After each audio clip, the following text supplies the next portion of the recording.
See if the streaming starts up properly. What's up with the headphones? Oh, battery was almost dead, and I didn't discover it until like a few seconds ago. So I used a wired pair that I have lying around explicitly to be a backup when needed. Okay, that's up. Let's make sure.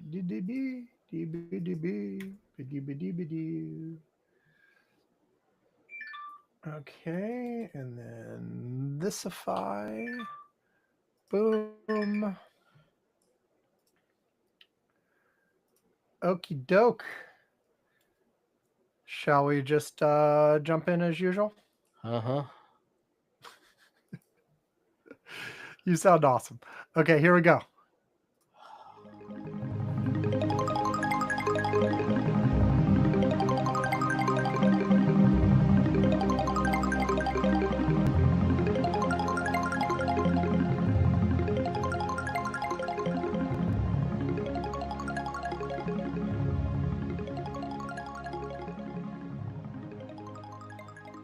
Welcome to Curmudgeon's Corner for Saturday, April 5th, 2025. It is just after 2 UTC as we're starting to record. I am Sam Minter, and Yvonne Bowe is back, the real Yvonne Bowe. Hello, Yvonne.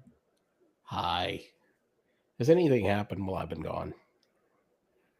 I mean, if I went in a coma, like for just 2 weeks, I don't even have to do 2 years. If I went in a coma for 2 weeks and I woke up today, I'm in the hospital, I was in a bad accident, I woke up today. What would be the mood of the people that are coming to me to talk to me today? Like, say my brother's coming over, right? He's like going to be, hey, how you? He's going to be excited. Hey. He's going to be thrilled. He's going to be happy. We had Liberation Day. Everything is good. Everything is wonderful. We had Liberation Day. Wow. Yeah. Wow. It's good. Yeah. Wow. Oh, gosh. Yeah. It's great. So our agenda, as usual, we'll start with our but first. I'll talk about a movie. Yvonne will talk about whatever. And then we'll talk about newsy stuff after that. I am sure one of our topics will be Liberation Day and what followed. It would be surprising if we skipped that. I mean, yeah, yes, well, I mean, I'm just, you're stunned. I don't know. You seem okay. There is a thing. I hurt my neck, shoulder area. Oh, that's not good. About 3 weeks ago, I started physical therapy on this yesterday. It hurt really, really, really bad this Sunday and Monday. It was just very, very intense. How did you hurt it? Sleeping wrong. Well, that's definitely the kind of injury someone in their 50s gets. Well, but and listen, not necessarily. I have also slept wrong and had problems. But listen, I remember the first time I did this, and I was like 11 or 12. Okay. I remember that I woke up. What were you doing? Sleeping upside down on your head or something? No, I just kind of like I didn't either put my head on the pillow right. I maybe put an extra pillow, so my neck was like twisted in a strange way for a long, long, long, long time. And so when I woke up, it was an excruciating pain. So I mean, that's what I did this time, and that's what I did like the first time when I was little. I remember that it was like 11 or 12, and I woke up and I couldn't even go to school. I was like, Mom, I actually went to, well, this is where we're living in Coruscant. I didn't have a physical therapist, but somebody that was like, I don't know, she used some lotions of some kind to try to alleviate the pain. Okay. And massage it and whatever. And I still remember this. And they were, look, this looked like, you've seen these movies where you go to these like these tropical islands and they have these like local like witch doctors or something. Yes, the movies with the racial stereotypes. Yes. Well, Yes. well, listen. Yeah, well, listen. I'm sorry, but I showed up to a place like that. It was it's not You that. went to the Listen, local witch doctor, and they it fixed you basically, all up. listen. It's not that much of a stare. I mean, listen, we had an entire section in our pharmacy that was Yes. all this weird Local stuff. folk remedy stuff. Oh my god, it was just an entire section of like I don't know, like bear's nails, shark teeth. I don't all the one of the best the shark oil, a shark oil. Which, by the way, just to be clear, like 95% of random folk remedies from across the world are bullshit. But every once in a while, there the are some that work. that works. Listen, and the let me tell you something. the problem is just that they haven't been validated properly scientifically right. to separate out the ones that are bullshit from the ones that work. But look, like, I showed up at this shack, okay, all right, off a dirt road where some lady just, applied all these things to my neck to make it feel better. Okay. I'm not sure if just time helped. I know at the moment it did give me some relief. But I will tell you that time and the placebo effect are often significant, but every once in a while there's something. Listen, we had these things called santeros. Okay, these are. I will say this is not an exaggerated stereotype. We had a lot of these. They're called the santeros. Okay, these were the witch doctors. Okay, they would do these things in order to get rid of the bad juju, whatever. It was just it's these people. They had all these different things they burned and rituals and shit or whatever. It was like really, so that's not, now to say that that's how we treat everything, well, that's not true, but we did have a lot of those. It's not a total exaggeration that those were a lot of them, and that we did sell a lot of shit to those people. We had an entire section in the pharmacy dedicated for all of this shit, okay, that they used. So yeah. But I will say that started dying down really a lot, like in the 90s. When I was little, the 70s and 80s, that was like really big. By the 90s, people weren't buying as much of that stuff. So, but yeah, so that was the first time I got relief. This time, I don't know. I've taken medications, whatever. I kind of fucked it up worse on Sunday. It's better again now. I went to the doctor. I've been to the physical therapist. I'm taking pills. And then I don't know if it's that I have a cold or allergies, but you sound congested as well. Yeah. And then I got that going too. And so I'm just, not great. And I slept also. It didn't help like during those 2 weeks. I slept like, I spent like, 12 days in a hotel? Right, because you missed 2 weeks of this show. The first week you were doing work stuff and traveling for that, and the second week you were doing stuff with your family. Right. And so I slept like 12. I spent 12 days at a hotel, in 2 weeks, and I don't think that sleeping at the hotels helped. For my neck, because it started right at the beginning of my business trip, and then it just really got bad when I was at the hotel we were on for my son's spring break. Which, by the way, we did the mistake. We haven't done it in a long time. Okay. But we did the mistake that we didn't look at the calendar properly. And we came back on Sunday and we got ready to take him, and we took him to school on Monday, and there was no school on Monday. It started on Tuesday. Yeah. And I hadn't done that in a long time, but we wound up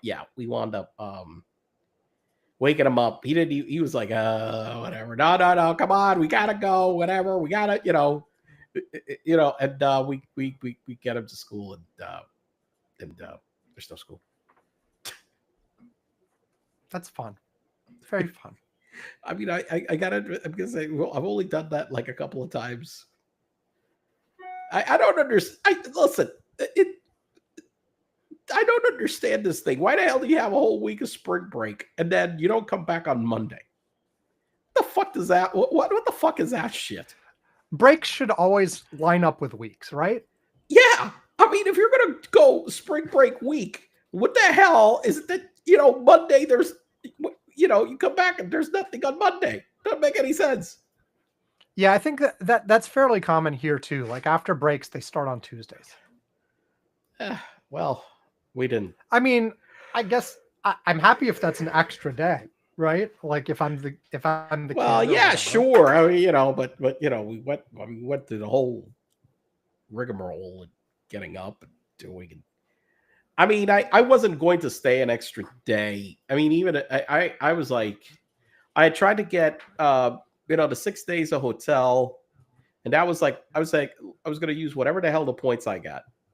That's it. I said I wasn't gonna, and that was like that amount of time, and it lined up that it was like Tuesday through Sunday. Ideally, I didn't want a Tuesday through Sunday, but that's the days that were available, and so I was like, no, I'm like, I don't want to pay it. If I got the point, I want to use the points. I don't want to do it with money. I don't want to use money. I want to do it with fucking points. Right. So did that, and I mean, shit's been happening, Sam. Yeah. I mean, this is,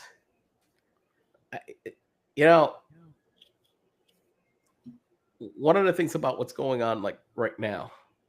I'm not going to talk. We'll talk about specifics later, but about you're going to talk about your feelings about the issue. Well, it's not about my feelings. It's more about it's that this now has. We talk about here when they fire people at an agency or whatever. Most people they're not following the news closely. They don't know. Okay, but you crash the market like this, and you hear that prices are soaring. This gets everybody's attention. You wanted to get everybody's attention?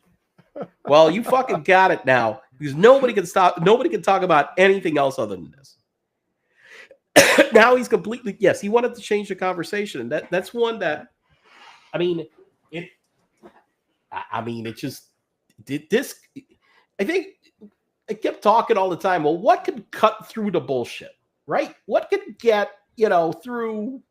Hey, this is as simple as it gets, and everybody's talking about it because I mean it's hard to ignore. You got 70 million people, 80 million 70 million households, I think it is, that have money in the stock market, even though the majority is with some higher net worth. So many people have money in our stock market. Through 401ks, if nothing else. Through 401ks, through whatever. IRAs, whatever the hell it is. Robinhood. Yeah, people playing around with that because the barrier to entry is much less. Exactly, a barrier to entry right now just doesn't exist. It used to be like it's complicated, Yeah, it used to be like way back in the day, you had to have a pretty high balance to open any any brokerage account, right? And there were significant fees associated with every trade and all this kind of stuff. Yeah. Now you can like open a Robinhood account with like $50 or $100 or something, maybe even less. I don't even know what the minimum is. Yeah, probably. And you can do fractional trading with no fees. You can do fractional trading, which is one thing that is so novel that I mean, you can buy. So you can buy. I can say I can go in there and say I want $1 of this stock. Right, and boom, and you got it. And you got it, with no fees. With no fees, because they're making money off selling your information and stuff like that, and usually they also like the float services, other stuff. I mean, they've got an entire ecosystem of shit that goes around this. I mean, other traders will borrow your stock to do stuff, whatever. You know, they got a whole bunch of shit going on. But yeah, but this is I've been trying to see what the fuck it is that's going to cut through the bullshit. And not even, I think that a lot of people did pay attention to Cory Booker talking for a while, but even that did get some attention. But then that got wiped right off. But nothing compares to this spectacle, which everybody. I mean, I've got my high school chat groups. My brother, you know, my boss. I mentioned to him, like, you know, I mean, you know, I talked to a couple of my bosses. Holy shit, the losses. I mean, you know, it's just, it's just nuts. Okay. You know, sports figures, you know, sport people, you know, like one of the guys talking about it was like the guy from Barstool Sports, for example. Mm-hmm. You know, he mentioned yesterday, for example, that yesterday, one day, which kind of like gave away, I kind of like how much money he's got in the market invested, because he said how much he lost. You know, he said, I kind of like made a quick math. So Dave Portnoy said, dude, I lost $7 million in one fucking day. Right. So I figure he's got about 100 million, which it's been reported that he sold Barstool for 100 million or something. So that tracks. He's got about 100 million invested. So he lost $7 million in one fucking day. I didn't lose $7 million in one fucking day. I mean, honestly, you know, if I had that kind of money, I mean, we would be at the Curmudgeon's Corner headquarters right now. But yes. Working from there. But you know, but it's just one of these things that. Actually, Richard, who's on our Slack, he texted. He said, "Shit, I made a mistake of looking at. I logging in and looking at my investment accounts today." He was like, he almost.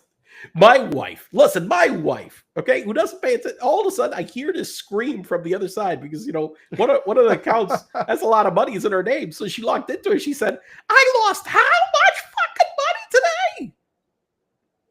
I was like, yeah. Well, honey, that's not all the money we lost. You know, that's not all of it. So this is, well, you know, we said during the campaign and during everything else, it's sort of like, no matter all the other issues, people kept coming back to. I mean, you know. Yes, the trans issue. Yes, some other things, but people kept coming back to the economy. Donald Trump like was the price of eggs. He's strong on the economy. He's going to be, you know. Well, the thing is, though, what you were saying about cutting through the attention, because there's so many people who the bottom line is, if it doesn't affect them personally, it doesn't exist. Correct. Yes. Well, yep. and so this or if it doesn't elicit hate. Yeah. Yes. Okay. These are the two things. Seriously. I mean, either you elicit, you know, their bigotry, or it affects them personally. Yeah. And so this is the case where, like, during the campaign and everything, it was like, oh my God, groceries are expensive, gas is expensive, rent is expensive, whatever it is. And everybody, it wasn't as expensive when Donald was here, you know. Yes, this is all Biden's fault. Yes, and it was all about that, because those were things that were visible in your face to everybody. You would notice, hey, it costs more when I go to the grocery store, and all of these other more abstract issues, like, and by the way, Ukraine, democracy, and you know, they couldn't give a shit about that. And you know, the other thing is that look, like when the Ukraine, one of the biggest drivers of inflation during the Biden administration was that we had a surge again with a war in Ukraine. Yeah, you know, pandemic plus war. Yeah, but the thing is, it had been coming, between those two, it's almost coming down until and then it went back up again after the invasion. The invasion, you know, caused a big surge in inflation. Okay. And so, and part of it, you know, I was of the thought myself, I'm like, look, I mean, Ukraine is against Russia. I mean, fortunately, we got to suck this up. Well, nobody wanted to suck it up. Well, but now we're getting told we got to suck it up for the better of the country. That the fact that, this was like a little bit of inflation, Sam, we were talking about back then. Right. That was like a few, relatively speaking, we're talking about, in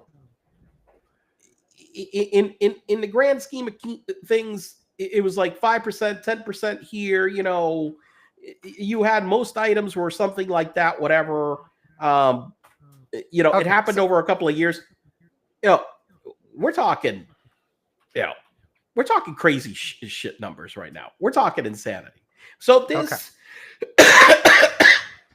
now, this is what everybody can talk about.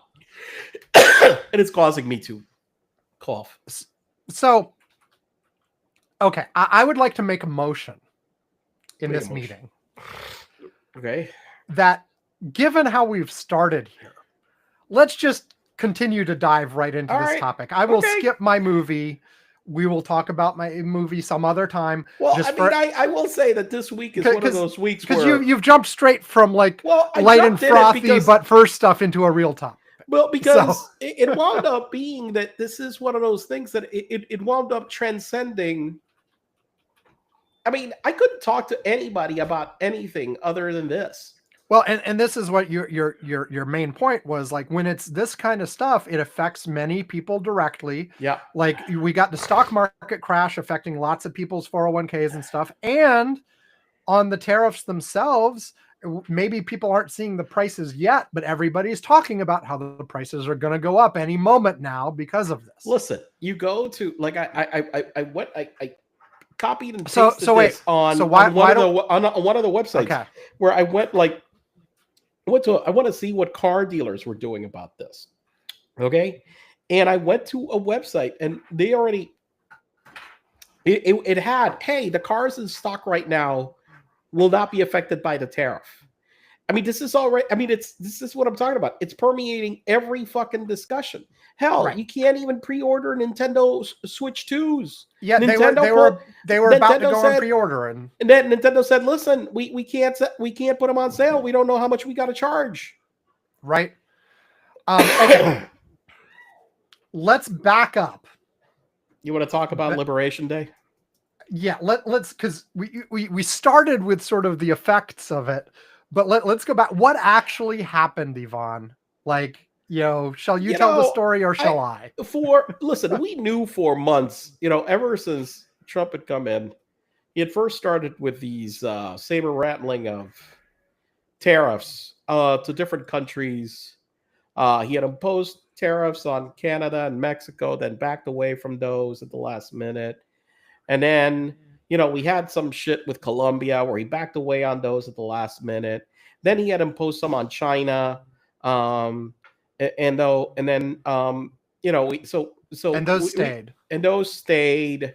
So we had those, but then he was gonna end the loophole for Temu and Shine, but then he backed away from that. Which basically, is the loophole under $800 that coming in internationally, those are not subject to tariff. It's called the de minimis loophole. So, but we had all of this, and then he started talking about all this shit about the reciprocal tariffs. And so he said that he's going to go and do this whole thing about the reciprocal tariffs, and we're going to go and do this and whatever, blah, blah, blah, blah, blah. And one thing is that reciprocal tariffs, to anybody who has done international trade, means one thing. It means if they put a tariff on you of like 10%, you put a tariff on them of 10%. On the same, right, exactly. And on maybe an equivalent product or something that is, hey, if you sell me flour, you're Colombia, you sell us flowers at 10%, and we export tractor, I'm going to tariff your flowers, and they tariff your tractors. Right. For example, Caterpillar tractors, or say something, something that we would export to Colombia to bring up an example. So that would be reciprocal. Okay. So that's what everybody was kind of like looking at. So you look at the tariffs and you look at, what tariffs are around the world, and you're thinking, for example, to give a good example, say, Israel. We'll give a great example. Israel. Mm-hmm. 2 weeks before the tariff announcement, Netanyahu tried to suck up Maximus to Trump. And killed Israel's tariffs. Eliminated all tariffs on U.S. products to Israel. All of them. Right. Yeah. Set them to zero. And he still slammed Israel with tariffs. Yes. Okay. Well, even though they had set them all to zero. Okay. So do we want to discuss no, formula? yeah. So, but this is the thing. So all of a sudden, this is what happens. He spent the 30 minutes of meandering bullshit. I heard a couple of minutes. I was just like, I can't listen to this shit. I had to turn the sound back off. So I just let it. And I was like looking at the TV. And he's got everybody over there. And he brings out some guy who wasn't even UAW. It was like some union guy, auto workers for Trump, blah, blah, blah. Some idiot dressed up, their idiot MAGA garb, whatever. So they go through all of that. Then finally, he brings out these charts on the tariffs. Okay. Okay. And these are these two big charts. I start looking at the numbers, and then he says that, okay, so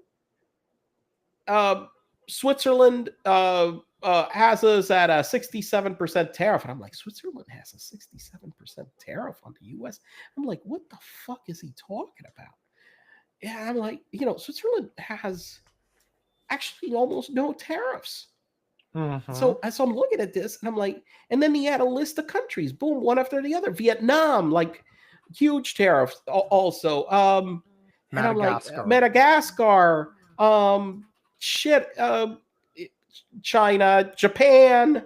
Well, Japan has tariffs, but all these numbers were just completely out of unrelated to reality of what's going on. Unrelated to any reality. So we're all, and then he says that he's calculated that's the tariff. So he was going to do a 50% cut on the okay. So they're tariffing us. So my great deal is that we're going to impose a tariff that is 50% of that. Well, of course, the number you're looking at, the first column, looked completely nuts. Well, and just to be clear, they also said that it wasn't just their tariff rate of those countries, but currency manipulation, was adjusted for currency manipulation, and something else, whatever, I can't remember. But he said that it was basically unfair trade practices of various sorts. We would adjust by factors for that. Yeah. So, but is that what they actually did, Yvonne? No, no, Sam. No, apparently, because we can't afford anybody that is an expert. Well, no, I'm going to take that back. Trump just wanted to I'm sure that what happened is they probably asked some people that were pretty smart to go do tariffs, because I heard that there was a lot of fights over these tariffs leading up to the announcement. And probably what I'm pretty sure is that a lot of people that were pretty smart got asked, well, calculate these. And they were all saying, you're out of your mind. Those numbers are nuts. So I'm sure that even the most, stalwart, well, they're all just looking at this is insanity. So at the end, what they revealed all of a sudden this formula. Yes. And the formula basically took what they exported to us, what we exported to them, calculated the difference, and then they divided it by 2. They took that factor, so they came up with a percentage. So, hey, I export 700, 100 billion, but I've got a deficit with you because I only sell you 30. So the deficit is 70. Okay. Your wife needs help. She says, pause. Go deal with your wife. How do you know this? She texted us. Oh, shit. Okay. What is...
Everything okay now?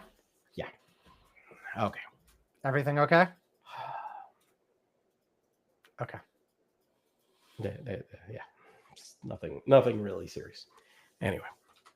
All right. Well, let me interrupt the detailed explanation. It was so in the end, the formula was basically the listen, trade. Sam. The trade deficit between Sam and I bought Sam over my life a lot more food than he's ever bought me.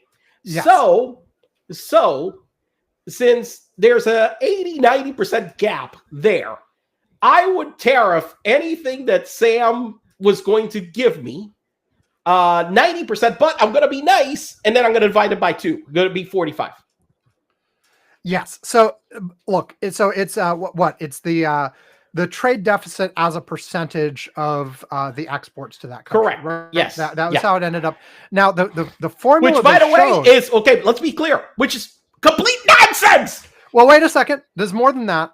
The formula that they showed had that plus 2 other factors that were. But they never came up with.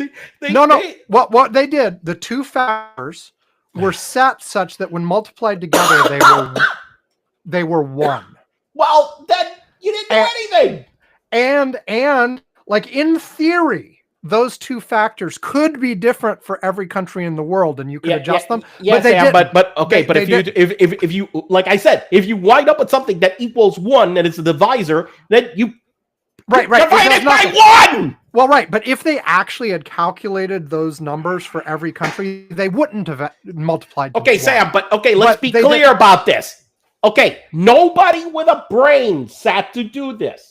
Yes, somebody went to ChatGPT because nobody with a nobody. I was going to bring that up next. This is what I was saying. I'm sure they went to a whole bunch of people. They asked them to do this. They all looked at him. Are you out of your fucking mind? Well, they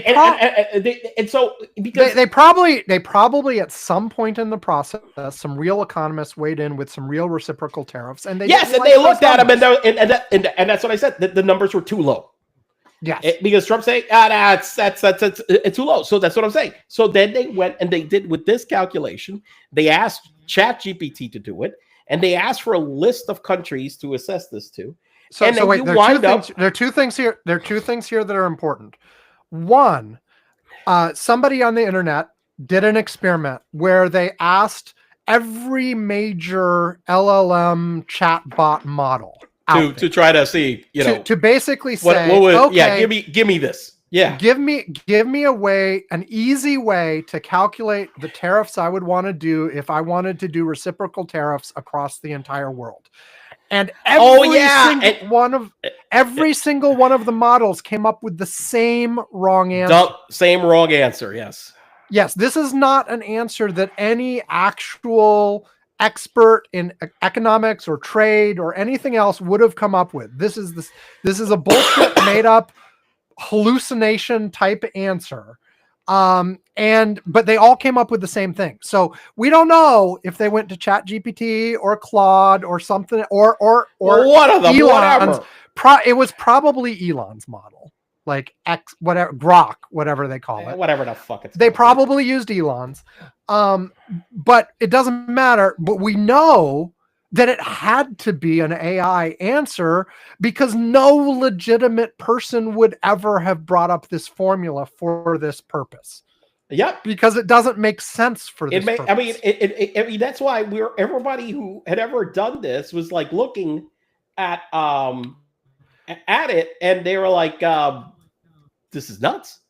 And so like we'll talk about the list of countries itself in just a second, but like also you brought up me and you as an example, but let's do an actual country example that I've heard a lot. There people have brought up Madagascar, which I mentioned earlier, and another poor African country. I forget which one, but like let's talk Madagascar for a second because I remember the actual examples.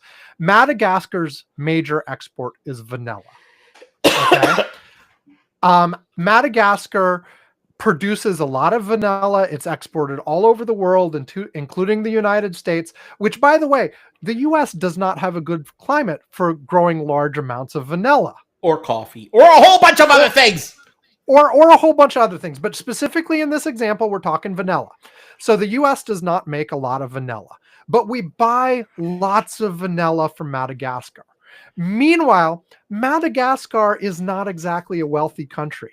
Not in the slightest. They are not importing a lot of American goods because American goods are expensive. Yes. And so you have a major trade deficit where we buy a lot more stuff from Madagascar than they buy from us. And so therefore they get like slammed with high tariffs. But like this is not because Madagascar is instituting super high tariffs on American goods. This is not because Madagascar is doing like trade practices that are drastically unfair. So you're the only fucking place. And they're poor enough not to buy a lot of our stuff. It's like, look, it's like you getting, arguing about the trade deficit you have with your supermarket. Right. I mean, I buy a lot more from my supermarket than they buy from me. That's right. I'm just saying. Yeah. And here's the other thing that this doesn't consider. Services. So they didn't count those at all. They're acting like this is the 1800s. It's all goods, no services. Mm-hmm. And the United States runs a huge services surplus. Okay. And so that didn't even go into consideration. But look, the main thing about this is Trump must have looked at what some economists did that made sense. From what I can see, it's bullshit. Said the numbers are too low. That's bullshit. We're getting screwed a lot more. And then wanted something to give them bigger numbers. And somebody went and asked the LLM to do the calculation. They got that, make the list of countries. And so this is why we're tariffing penguins and other things. And let's talk about that. The list of countries that the LLM came up with is the list of internet top-level domains. Right. So we've got uninhabited islands that only have penguins on them. We've got islands that only have American military bases. We've got territories of countries that are also on the list as their own countries. So there's overlap. Nobody actually fact checked this in any way. Yeah, and we should add there was a 10% minimum as well. So like they did go with a 10% even minimum. For the countries that actually have surpluses with us, and there are some, they still got hit with 10% because that was the absolute minimum no matter what. Which is nuts. I mean, it's just the whole thing is nuts. The entire thing is just there was a chart I shared about where our tariffs sit vis-a-vis the average tariff in the world, like with this proposal right now. It is off the charts. There is no country in the world, let alone one of the top, OECD countries, the top 20, that has this kind of level of tariffs. It's bonkers. So now people so let me ask a question. Yes, go ahead. How did the markets take it? Wait. We will get to that. I want one thing first. People have been trying to play the game of understanding, like, okay, option one, Donald Trump just has no idea. But I mean, but pretend for a second that there's some sort of actual logic or rationale behind trying to do this or something like this. Okay, the logic that I can think of, is because remember, he has right now 60 days into his new presidency. I think it's like 72 or something. 70, whatever. Yeah, so it's okay, yeah. 73, 74. He has decided that the U.S. he has decided that he does not need or want any allies. Mm-hmm. No country. We need no allies. And so, when you start off from that premise, You've got no friends. I want no friends. Basically, what he did is kick everybody in the teeth and demand tribute.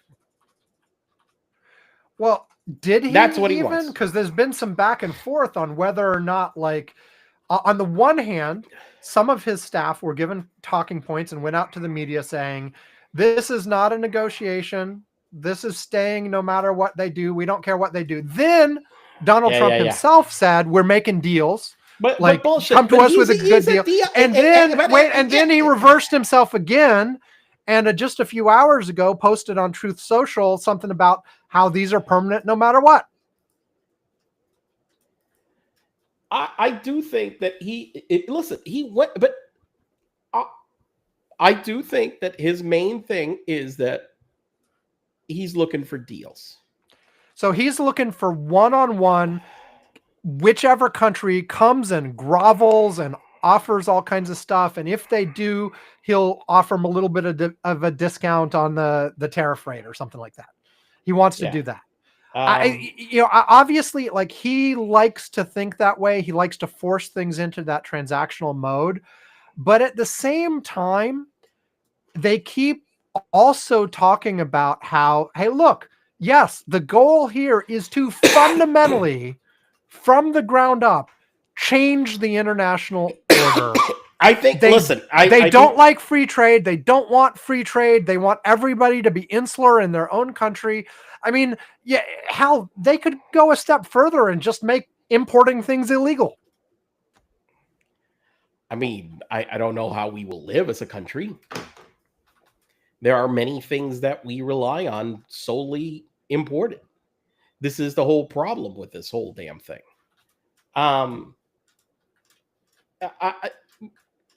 I do think that he wants to use this as some kind of negotiating cudgel, because he always talks about how he's such a great deal maker. Yep. That's his shtick. And he's talking about who has the cards and things who has the cards. That's always his shtick. So, and I do think that he's, like, right now, I do think here, I will say that I do think he's going to start negotiating with some countries. I do think that he doesn't want to back off on a big chunk of this. But I will tell you that the reality is that if he doesn't remove a big chunk of this, we're fucked. Well, I've heard a lot of people. Fucked. Yes. I've heard a lot of people say essentially we're fucked anyway. Because listen, there's levels of fucked. Okay. All right. Yeah, there are different levels. The point these people had is, even if he takes them off, given the history, how does anybody know he doesn't just change his mind tomorrow and put them back? No. I get that, but yes, keeping them on forever is what. I just want to say one thing to our audience. I have decided at this point, like 40 some minutes into our recording, that I am not going to attempt to edit out Yvonne coughing. Like, the automated system will either remove what it does or not remove what it does.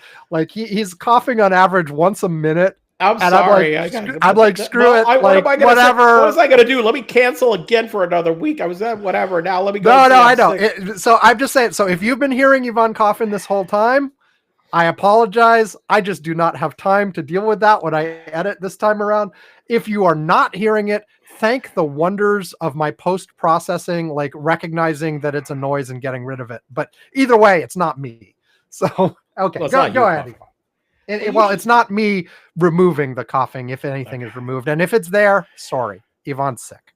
What can I say? It's just, there is one thing that can stop this more decisively in terms of the tariffs. Yeah. Which is Congress can act. Okay? Congress could. And the reality is that at some point, look, this is so recession. I have seen more nervous-looking Republicans in the last few days than I have in years. Like this is the last so time recessionary.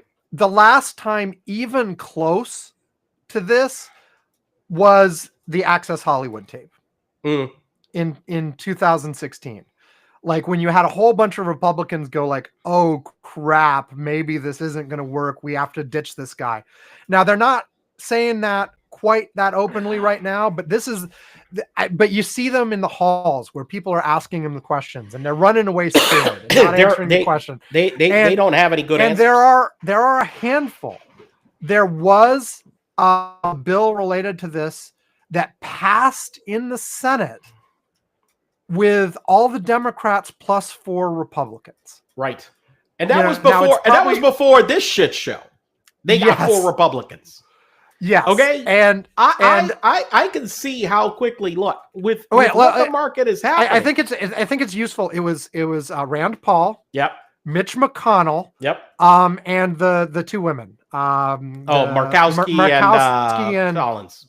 And Murkowski and Collins. That was the 4. And it's sort of like if you had to predict 4 on this issue, that's who you would have predicted.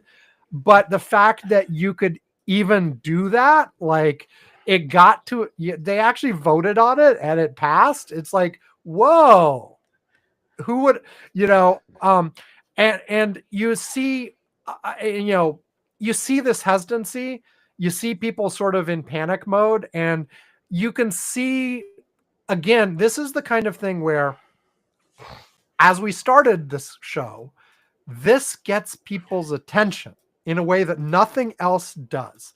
You already had Republicans. You already had Republicans afraid of going to town halls because people were showing up. Can you imagine going to a town hall like in a month? With all these tariffs in place, they're going to the supermarket. They're going everywhere. Prices are through the roof. They can't buy a fucking car. They can't, they're shopping at cars. All the car prices go on, because by the way, this is also driving up used car prices. Okay. Mm-hmm. It's not even just new car prices. Okay. It's driving all car prices up. Okay. How many people are going to show up basically, burning these people in effigy like right now over this? Well, and this is the thing that like, it's not just the Democrats showing up for these things and being mad at this. Right. It's diehard MAGA folks who are getting upset because this is not what they wanted. Now, again, if they paid freaking attention and actually believed what Donald Trump said, it should have been what they expected, but no, because listen, I still can't forget this guy who was at the airport, who's some MAGA guy that worked a ramp at the airport. He was talking about how he's bringing in this genius. They're going to go through everything, and he's going to make the economy. He's going to cut our taxes, and we're going to be richer. Blah blah blah. And I'm like, what kind of delusional bastard are you? I mean, they're all. I mean, they all. You've got this one group in Wall Street that was like, he's going to deregulate and cut our taxes. Mm-hmm. And, the tariffs last time, they weren't so bad, whatever. He just got a trade war with China. That's no big deal, whatever. We can deal with this. But if we get our tax cuts and deregulation, we're good to go. And then, that's not what happened. I mean, this guy is an idiot.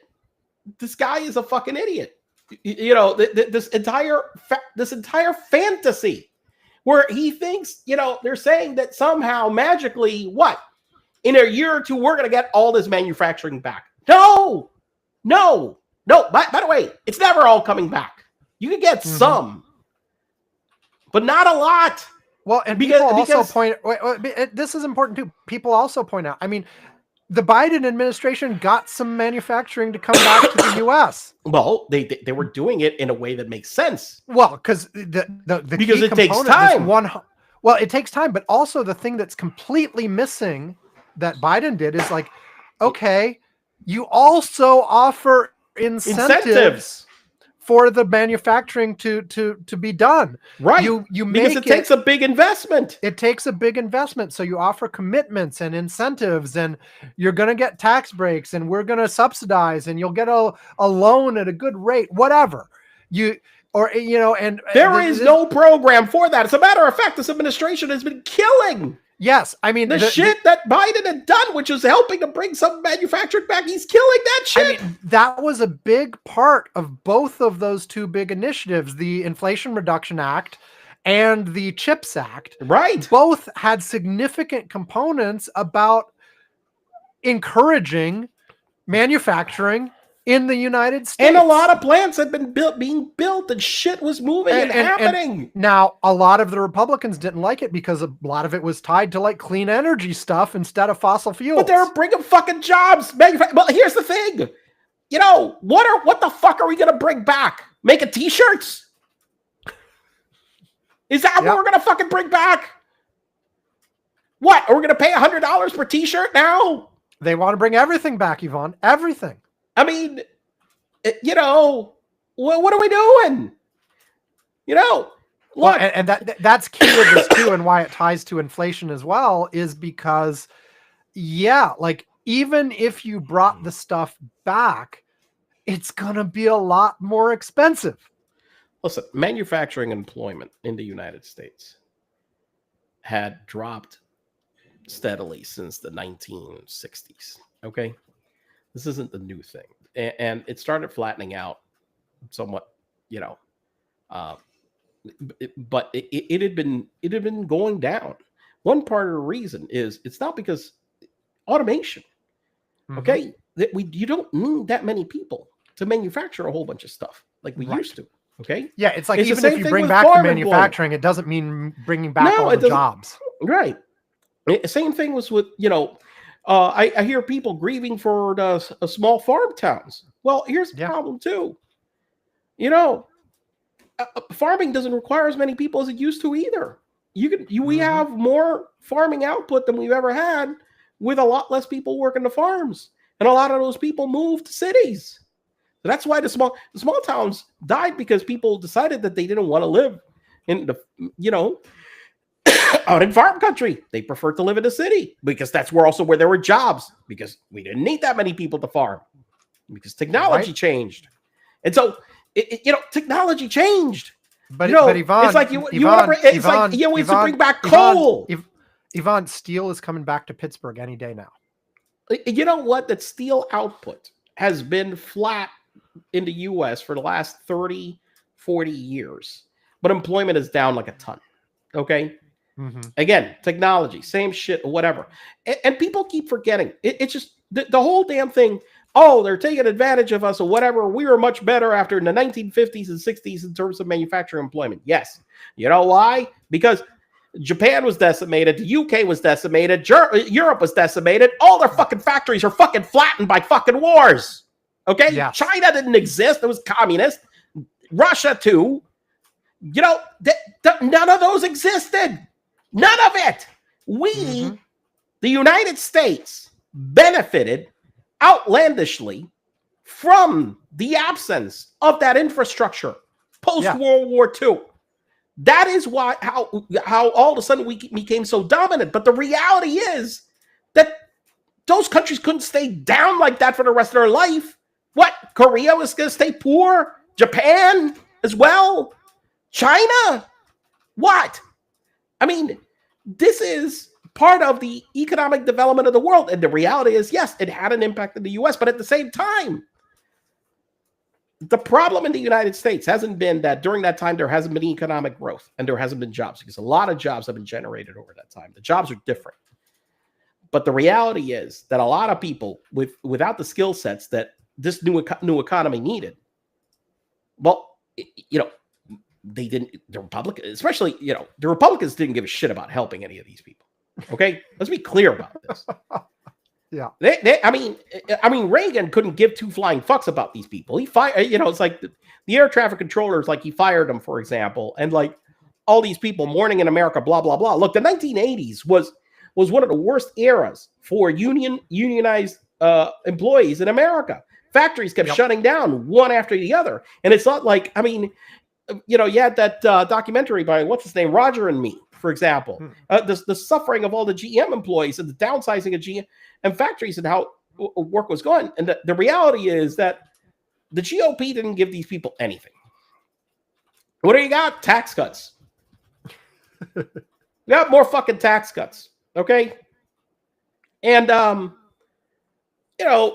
it's just one of these things where our problem isn't about that the country doesn't have enough wealth. Our problem has been since the 1970s that wealth has started to be more unequally distributed than it's ever been. In about 100 years. That's the fucking problem. It's going to have nothing to do about us having the money. Yeah, I mean, you also mentioned the fact that like they pretend like services don't exist. Oh yeah, they pretend like fucking that's the thing, because all the fucking jobs were created. We don't make the fucking iPhones, but you have all the people that design them, that do the marketing, that do, set up the sales structure. A company like Apple, most of the majority of their employees are in the US. But but 60% of their sales happen outside the US. Okay. Mm-hmm. So I remember when I was at HP, same thing. HP, we had like more than 50% of employees in the United States. Only like 25% of sales came from the United States. And you look at that across you look at the top 10 companies in the global Fortune 1000. 9 of them are American. 9 out of 10. 9 out of 10.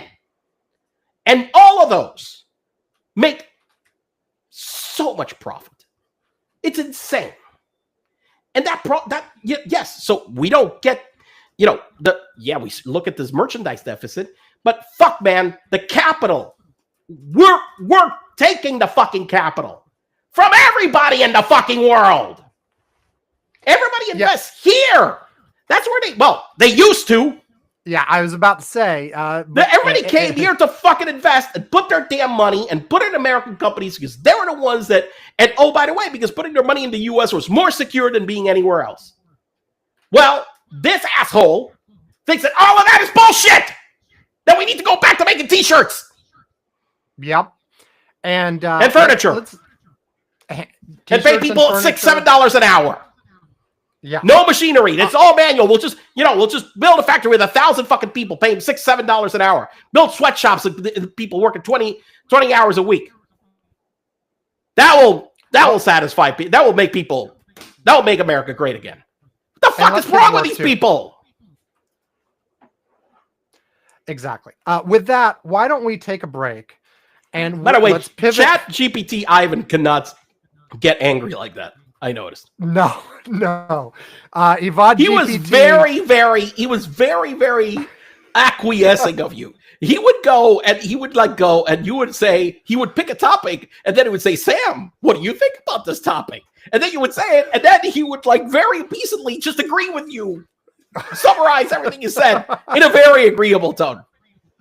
Absolutely. Yvonne GPT knew who was right. Yes. Totally. Yeah. So they have. I think that they have a little bit more work to do to properly simulate you, Yvonne. I will admit that at the end, the jokes he cracked were pretty good. I was impressed with the jokes. Okay. Laughing about the camel or whatever. The skydiving camel. Yes, that was good. That was pretty good. Okay, so let's take a break and let's pivot from sort of what Donald Trump did and what he was trying to accomplish, which is obviously failing, to wait. He doesn't think it's failing. He doesn't think it's failing. By the way, no, he was out playing golf. I said which is obviously failing, not that he realizes is failing, but let's pivot to all the consequences. That motherfucker was out playing fucking golf as the stock market had its 2 worst days I don't know, 2 worst consecutive days in the last 100+ years. Was it that? I thought there were some that were in early 2020. The 2 worst consecutive days. Oh, consecutive. Okay. Okay? Those were the 2 worst consecutive days. Well, would have had to been since '89 or whatever, because that was a 25% drop. The 2 others that were the only 2 that were worse was 1929 and 1988. That's it. 88. Yeah, Black Monday in 88. I think 89. Yeah. I was a year old. It's Black Monday, 88. Yeah. Yeah. Okay. We'll take a break. We will be back, and then we'll talk all the consequences. We'll talk more about the political consequences. We'll talk about the stock market. We'll talk about, in general, the economy, inflation, all this stuff. We touched on those, but we'll pivot more to that. Sound good? Sound good? Okay, we are 1, 2, 3, 4, 5, 6, 7, 8. Break number 8. Here we go. AlexandZilla.com by Alex and Dad. Gaming videos and more from Alex. Elementary school by day, YouTube by night. AlexandZilla.com. Alexandzilla is ALEXMXELA, and .com is period and then COM.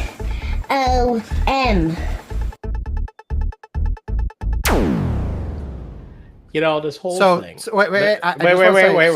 Okay, go ahead. There was a joke that I was remembering, but this whole thing yes. reminded me of.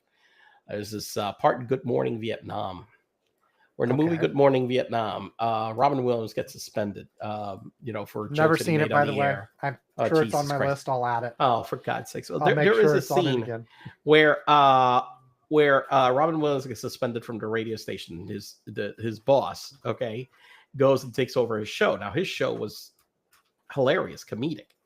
And this guy, his boss, decides that he's going to do a comedy show in his style of comedy. And this was just the worst, just not funny, just ridiculously bad show. Okay, all right. And everybody that's producing him and whatever are looking at him doing this, and everybody is just aghast. You see people standing around the radios around Vietnam or whatever, listening to this just ridiculous thing, and they're just like, what the fuck? And they get to a commercial, they get to a break. They do little ads, public service ads or whatever. This is Armed Forces Radio and Television Service, and the guys look at him. Are you planning on continuing with the show?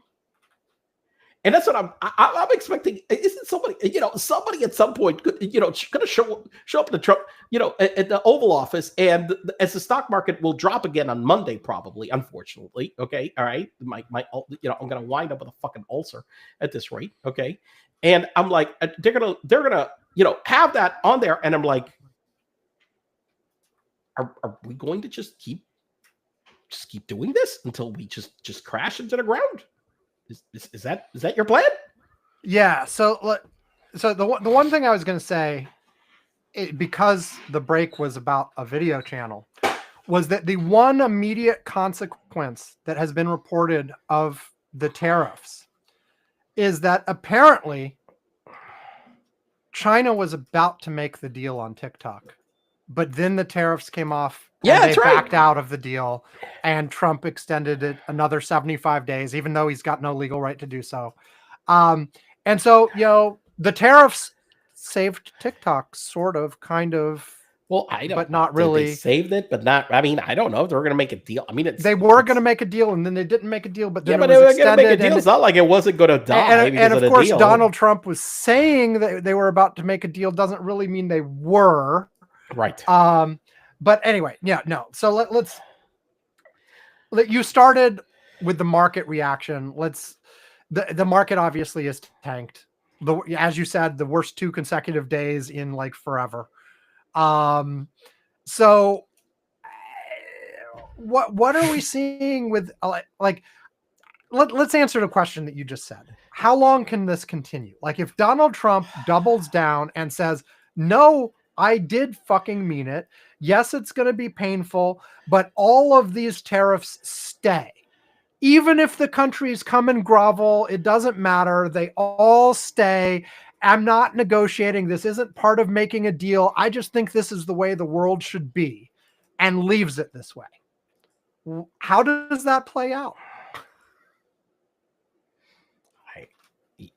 We're on uncharted territory here. Because this is, this is self-inflicted. All right.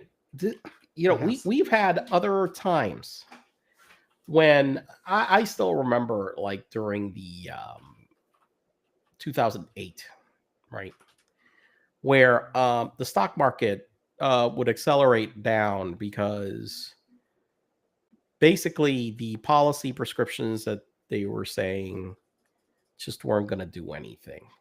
But they were dealing with a crisis, okay, already. All right. I mean, there was a crisis that they were dealing Remind with. us what was going on in 2008. Well, in 2008, this was a moment that all of a sudden we started realizing that a lot of the big banks and investment banks were insolvent. Okay. Right. They were insolvent because they had been overextending on bad loans, basically. Well, not exactly. What happened was that they had, in the early 2000s, had passed a rule that basically said that there was no limitation on how much leverage an investment bank needed to hold. So what that motivated you to do is take lots of risks.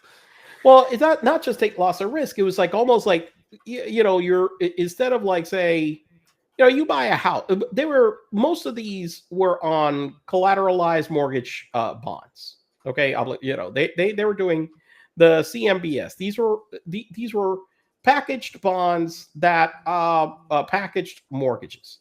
So they were looking at them like the same way as the mortgage on your house, where we would go up to 95%, in large part because as your primary home, we do underwriting.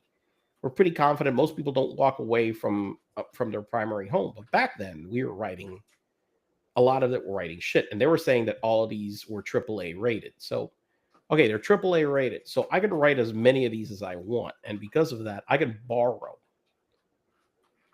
99, because what I'll do is, instead of like before where maybe we'd do a few billion here, a few billion there, fuck this. We'll carry $1 trillion. Okay. And we'll borrow 980 billion. Okay. All right. Yeah. Well, okay. Now the thing is that at that level, you're going to be making a lot more profits, supposedly, because these things are like rock solid AAA. And instead of like just buying 10 billion, you're doing you're doing all of that volume. So you're doing volume basically and taking the maximum risk because it's AAA rated. The problem is that people started digging through them and they weren't AAA rated. And so when all of a sudden you realize they weren't AAA rated, all you needed was those fucking securities to drop in value by 5%, and they would wipe out a Wall Street firm.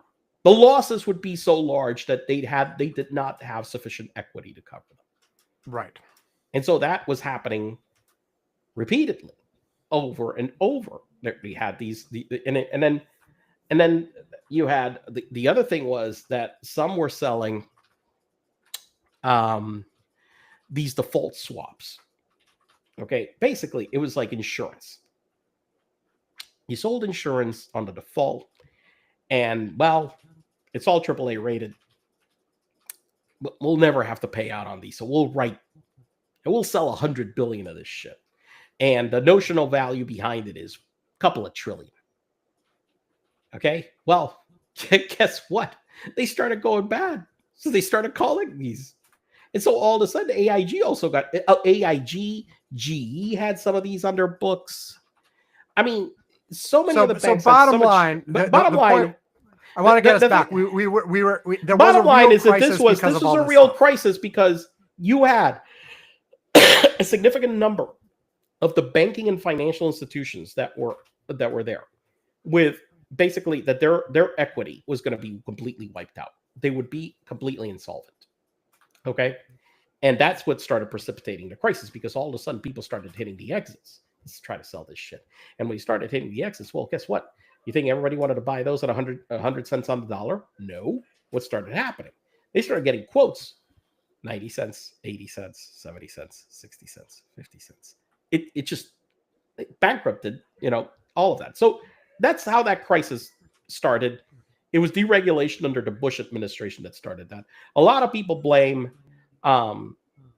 supposedly low-income housing. That was very little of that. For the most part, the biggest problem was just you had so many people that were going and borrowing 20, 30. They were taking out. They were like mortgage moguls because the banks weren't even underwriting the loans. They were just like, look, if you're, they said if you could fog a mirror, you borrow money. Literally, I heard this said. If you showed up and you could fog a mirror, you'd get a loan. That's it. That's all. That's the only requirement. And I'm sure they also load money to dead people. So now, of course, but that was, so there was a crisis. It was a complex crisis. It required a lot of, maneuvering in order to get through that. And you have to come up with a few different solutions. But there was a crisis that started. And it still hurt quite a lot, but they managed to sort of make it so that it was just bad instead of existential. Like people were worried that if it got completely out of control, we'd be at something worse than the Great Depression in the 1920s and 30s. Yes. But instead, we got the Great Recession or whatever. It was bad. That was still bad.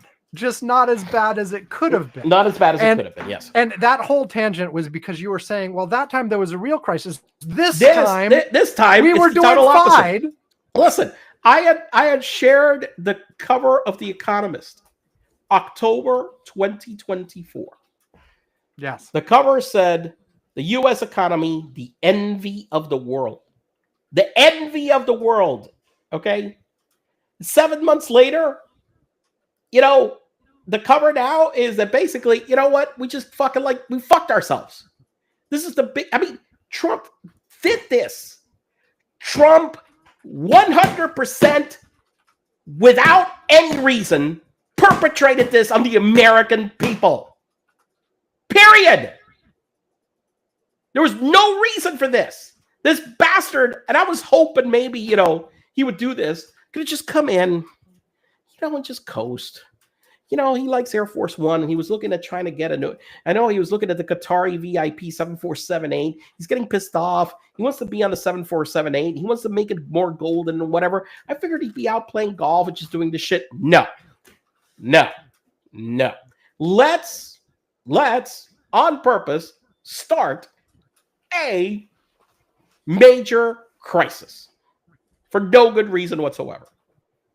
So let me ask a fundamental question here.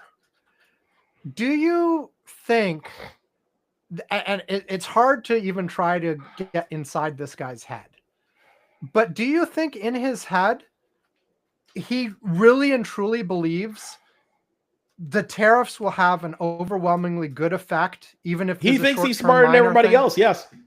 Yeah. Do you think he's not? We don't think he's actually waking up and saying, I'm going to crash the economy today. Or do we? He actually shared a video today. Yes. Where basically said that. Yes, that he was on purpose crashing the economy. Yes. Now I think that maybe he was delusional and he thought that everybody just would say that this is fantastic and the stock market would soar. Maybe he was delusional in that. Now he's obviously, because he's always like attack, and now he's switching tactics. Now he's thinking, if you've seen treasury rates, the 10-year treasuries finally started dropping. And the reason it started dropping is because, look, you got $5 trillion of money out of the stock market. It's got to go somewhere. So people have been buying treasuries, okay? People have been buying treasuries and actually moving it offshore. A lot of money has been leaving the U.S. right now. And the dollar went down. So maybe he was like all of a sudden today demanding that Powell lower rates. Mm-hmm. So maybe he's thinking this is the way to get rates to be lowered, to force Powell to lower rates. But you've got, this is the worst of every world, because you've got inflation that is, these tariffs are inflationary. The dollar dropping is inflationary. It's gonna make them worse. And so if I put a 25% tariff and the dollar drops, just to be clear, given the amount we import, if all of these tariffs stay in place without adjustment, we're not just talking a little bit of inflation. This is the largest big fucking deal. This is an insane amount of inflation. I've also seen it characterized as the biggest tax increase ever in the history of the world. Of the world. Yeah, I was going to say the United States, but yeah, no, but I'm going to say probably the history of the world. Yeah, and like, what happened to Republicans being anti-tax? I mean, didn't you see today that they were actually right now, because they know that their stupid tax plan is so bad on the fucking deficit that they were considering raising the tax rate on the top earners again? The Republicans were actually... Report. You didn't see that? No, I did see that. It was... I mean, I'm like, what the fuck is going on now? Which I'm like, okay, I am all for that, but this is where the Republicans are. Not only do they want to pass the most regressive tax increase on Americans ever. Well, and just to be absolutely clear, because the tariffs effectively act as a sales tax, where the percentage of your income that you spend on stuff is highest the lower your income is. Right. So these kinds of taxes, tariff kinds of taxes, are super regressive. Super regressive, and some people are confused by the words regressive and progressive when it comes to taxes, but what it fundamentally means is that the less money you make, the more these I think our audience is not confused by this. Yeah, probably.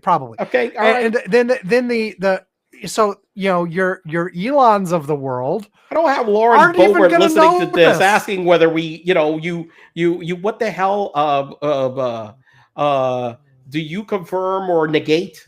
The fucking we have. I'm like, I want to fucking go to Congress and punch her.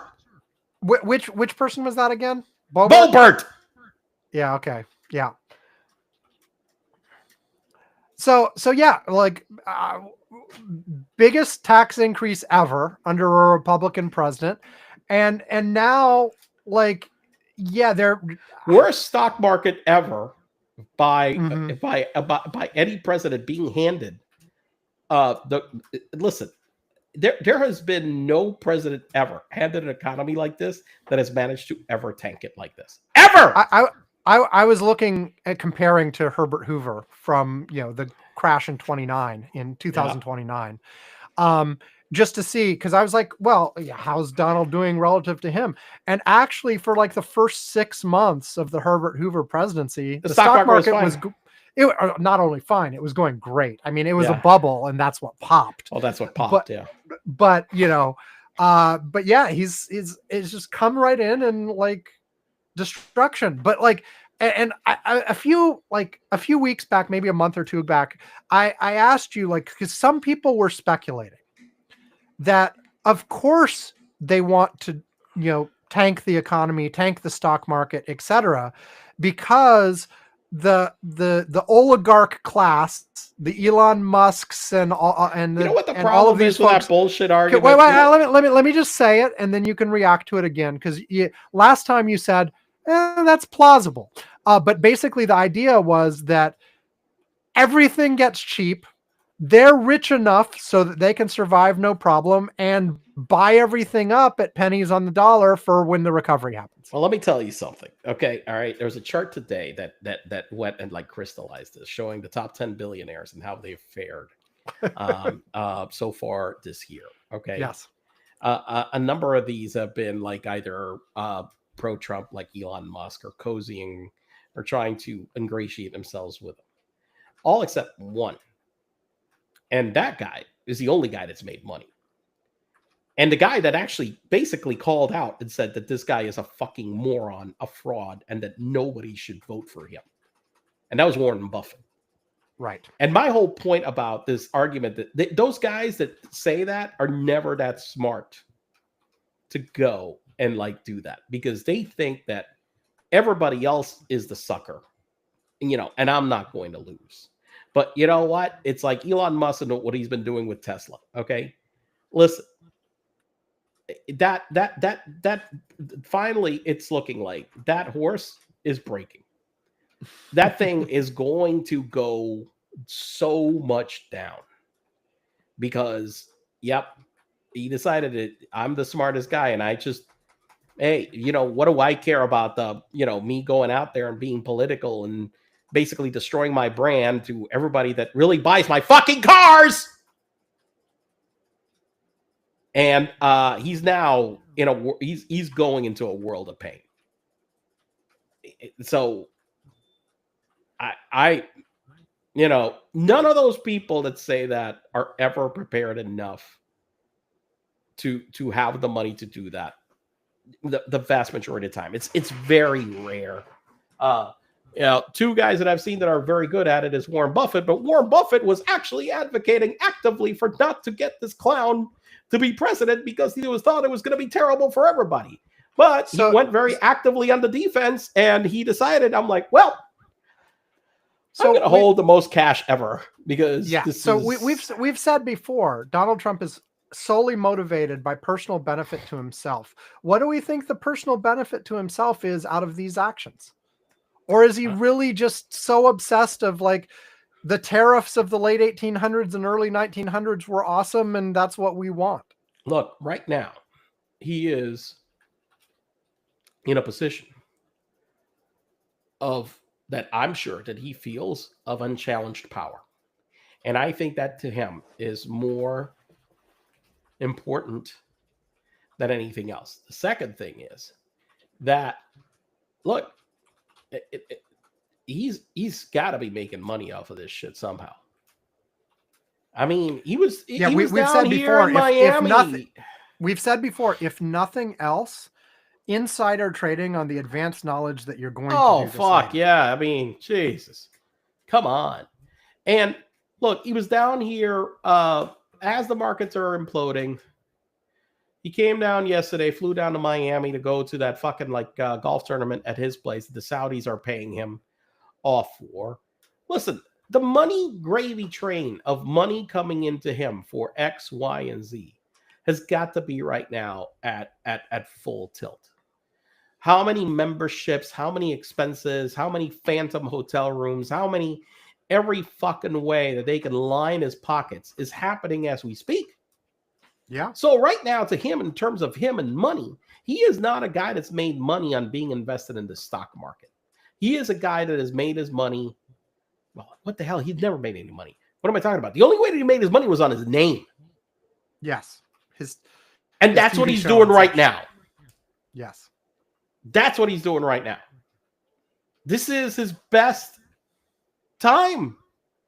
It's my name. Who gives a shit? I'm going to get paid. I mean, Sam, the pardoning, listen, as all of this is going on, as we've got RFK Jr. basically decimating, the health institutions on one side, as we've got Elon running rampant all over the place, but it seems like finally his time finally may be up. So that's probably going to trail off because he's in a world of problems, okay? Which, it's the one thing that I expected. So that's probably going to trail off to some extent at this point. But as all of this was happening, Donald Trump is pardoning criminals left and right for shit. I mean, all of a sudden, this criminal for this, he's pardoned. You think he didn't get any money from pardoning these fucking guys? Come on, man. In some of the cases, it's been almost explicit. Like, they're not even hiding it. Right. I mean, he's literally just selling pardons left and right to fucking grifters and criminals. Every fucking week, there's another pardon of some fucking criminal that was a fraudster that's unconscionable, and he's like, oh, well, I'll just give him a pardon. And right now, with so much other noise, we're not even noticing that. No. Yeah, I mean, I noted in passing a couple of those, but I didn't even bother sharing them on our Curmudgeon's Corner Slack or anything. I was just like, oh, there's another one. Yeah. There's another guy that like stole, millions and billions. Oh, well, he's getting pardoned. Yeah. I mean, so I want to return to a question I asked you before. I want to understand the worst case scenario, because then once we know the worst case scenario, then the next question becomes, at what point do even die-hard Republicans decide it's time to do something about it? So what really is the worst case scenario here? I know you said it was uncharted territory, but everything that was announced this week stays permanently. What happens to the economy? What happens to the market? It keeps going down. Look, it's not going to take long for the layoffs to start piling up, for the recession to really kick into high gear. I mean, some have already been announced in the last 24 hours. But but I was reading more specifically about how many small companies that depend on imported products for them to manufacture stuff or whatever, and all of a sudden they're getting hit by these massive increases to their costs. Okay, just ridiculous. Here's one Mark Cuban shared. This is a guy, a small company called Days Owl, whatever. No matter, is the post on LinkedIn. Yesterday, days old duties and tariffs were 17.6%. Today, they are 63.6%. The word from our government is that these tariffs are our liberation, but in reality, they are deeply damaging to regular working people, tended to punish small business owners for not producing in the United States, as if that somehow makes us less American. I love my country, and I recognize the profound privilege I have to be able to own a small business at all, let alone here. The reality is that making our goods in the U.S. has been prohibitively expensive for a long time, making our bag prices unattainable for regular folks. As of today, making them abroad is now also prohibitively expensive, which, not for nothing, is going to deeply damage the economies of our allies as well. I have one friend who has, I can't remember what kind of government loan with the government, but the tariffs, also by the government, are crippling. Does he owe the government money back if the tariffs are instituted to crash his business? It's going to put me, my friend, and countless others out of business. If you're a small business in a situation like mine or my friends, message me or comment below. But this is what small businesses that, hey, you import, say, furniture, for example. The other day, talking about furniture is a big one. Restoration Hardware, which isn't a huge company, but the other day, I mean, they import all their furniture from Asia. I mean, in their call, when they sent the tires from Vietnam, because so much of the furniture comes from down there, their stock crashed 25% in 1 hour. 25% in 1 hour. Yep. Okay.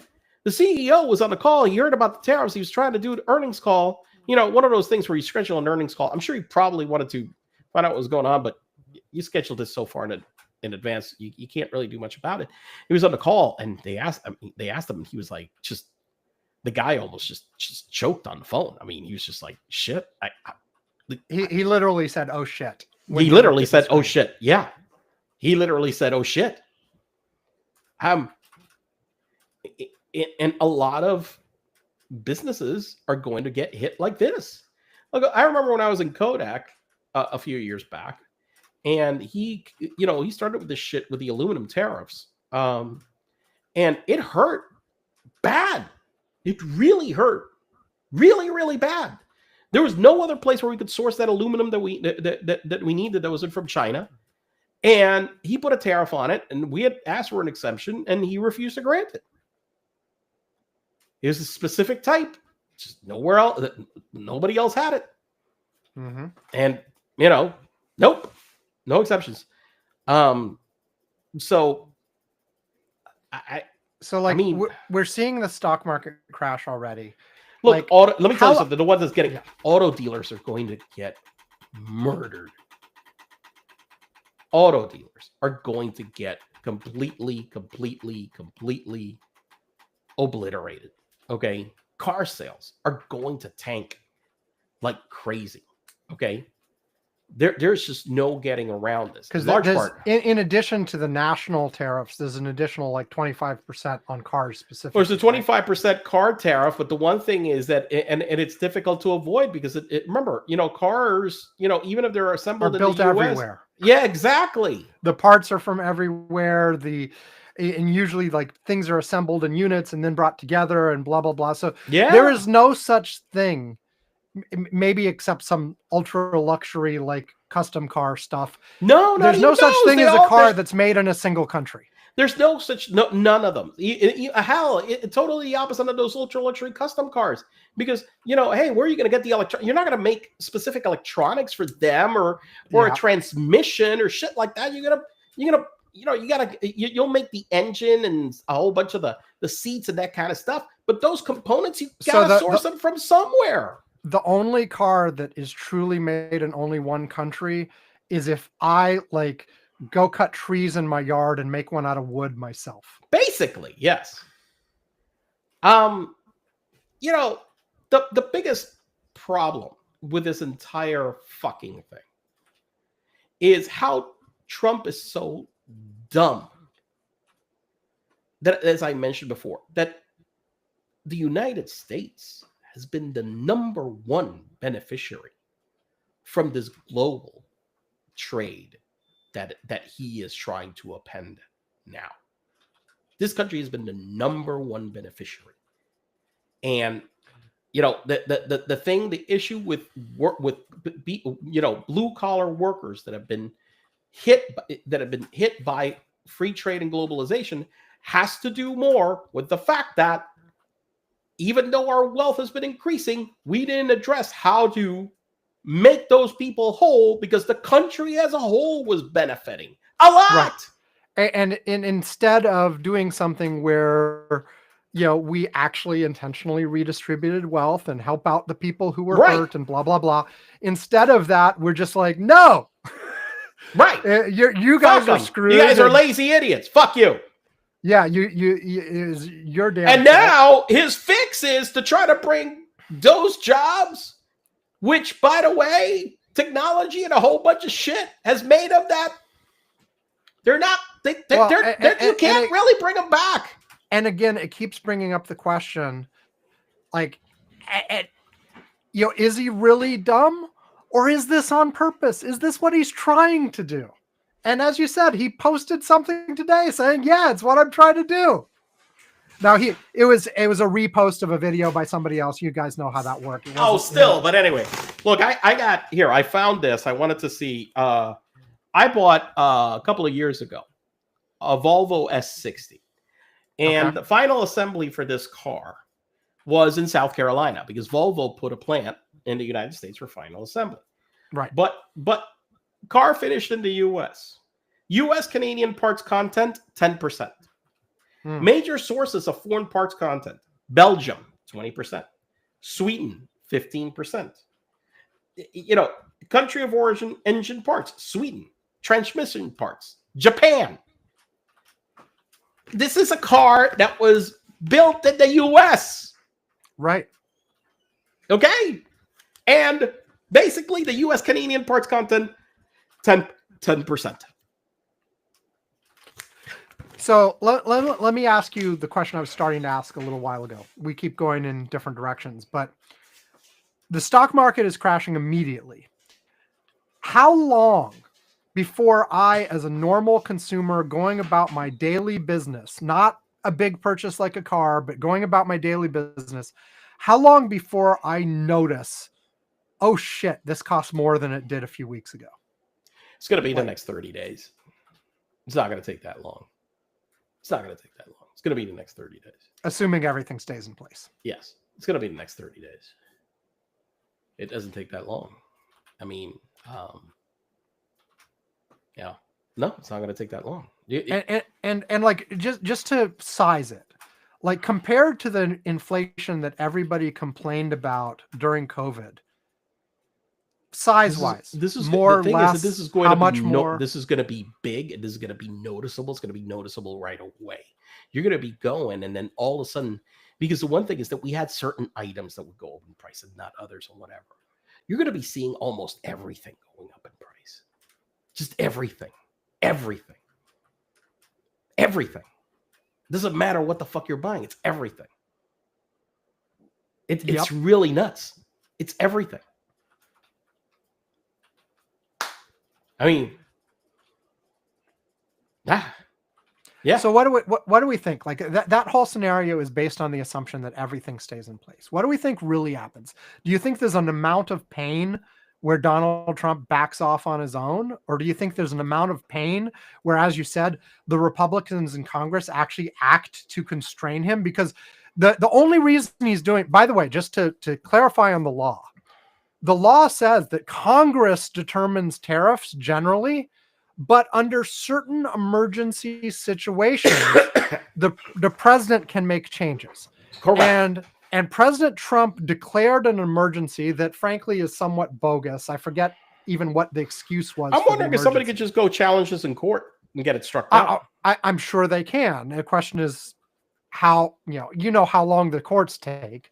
I think that because of the scope of the emergency, it could move pretty quickly. So here are the scenarios. Scenario 1, this just stays in place and we spiral down the hellhole. Scenario 2, at some point it gets bad enough, Trump backs off himself. Scenario 3, the courts do something. Scenario 4, Congress does something. Well, one thing is that at some point, well, the number one scenario that I always have to go back to is the classic Trump scenario, which is that he somehow figures out how to claim a victory. Right.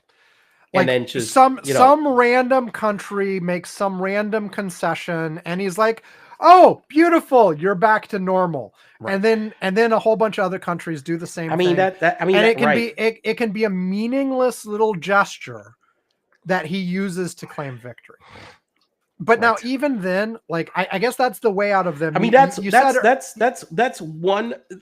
one possible scenario because, and I say that one because, it's happened before.